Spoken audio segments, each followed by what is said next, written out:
রাষ্ট্রীয় জীবনে কোরআন মানবে, আন্তর্জাতিক জীবনে কোরআন মানবে, অর্থনৈতিক জীবনে কোরআন মানবে। জীবনের প্রতিটা বাঁকে বাঁকে বান্দা কোরআন সুন্নাহকে বাস্তবায়িত করবে।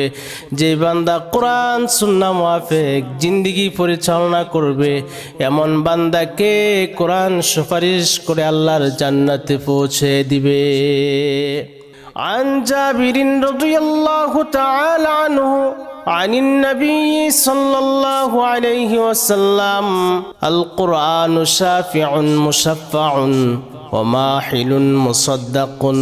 হযরত জাবের রাদিয়াল্লাহু তাআলা আনহু থেকে বর্ণিত, আল্লাহর হাবিব সাল্লাল্লাহু আলাইহি ওয়াসাল্লাম বলেন, কোরআনুল কারীম এরকম সুপারিশকারী যার সুপারিশ গৃহীত হবে, ওয়া মাহিলুন মুসাদ্দাকুন, কোরআনুল কারীম এরকম বিতর্ককারী যার বিতর্ককে সত্যায়িত করা হবে।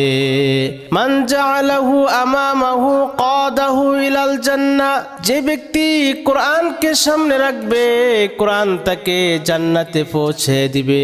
অর্থাৎ ব্যক্তিগত জীবনে কোরআন মানবে, পারিবারিক জীবনে কোরআন মানবে, সামাজিক জীবনে কোরআন মানবে, রাষ্ট্রীয় জীবনে কোরআন মানবে, আন্তর্জাতিক জীবনে কোরআন মানবে, অর্থনৈতিক জীবনে কোরআন মানবে। জীবনের প্রতিটা বাঁকে বাঁকে বান্দা কোরআন সুন্নাহকে বাস্তবায়িত করবে।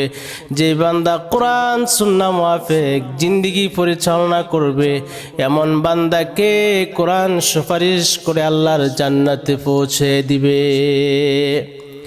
ওয়ামান জাআলাহু খালফা যহরিহি সাকাহু ইলান নার, আল্লাহর হাবিব সাল্লাল্লাহু আলাইহি ওয়াসাল্লাম বলেন, আর যে ব্যক্তি কোরআনকে পিছনে রাখবে, অর্থাৎ ব্যক্তিগত জীবনে কোরআন মানে নাই, সুদ খেয়েছে, ঘুষ খেয়েছে, জুলুম করেছে, অন্যের সম্পদ অন্যায়ভাবে আত্মসাৎ করেছে, বন্দেরকে ওয়ারিশ থেকে বঞ্চিত করছে, আত্মীয়দেরকে হক থেকে বঞ্চিত করেছে, এমন বান্দাকে কোরআন জাহান্নামে পৌঁছে দিবে।